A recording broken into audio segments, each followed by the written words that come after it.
আজকে আমি তোমাদেরকে দেখাবো এক্সপোর্ট ক্যাপ জোনের সব থেকে দামি ক্যাপের প্রাইস কত।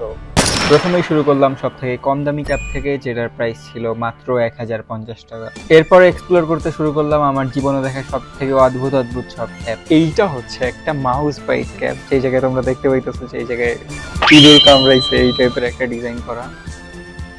অ্যান্ড এটার প্রাইস হচ্ছে মাত্র 1350 টাকা। এই জায়গায় সালমান শাহ জেমস থেকে শুরু করে মির খান ধুম 3-তে যেই ক্যাপটা পড়ছিল ওইটাও আছে। অ্যান্ড এটার প্রাইস হচ্ছে 3200 টাকা। এই জায়গায় তোমরা পিকি ব্লাইন্ডার্সের থমাস শেলবির ক্যাপও পাওয়া যাবে।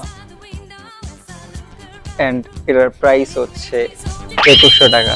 তো সাবিত ভাই, আপনাদের দোকানের সব থেকে দামি ক্যাপ কোনটা? আমাদের export cap zone Jamuna future পার্কে সবচেয়ে দামি ক্যাপটা হচ্ছে কাউবয় হেড। আর এটা হচ্ছে ফুল জেনুইন লেদার। এটার প্রাইস 11,500 টাকা।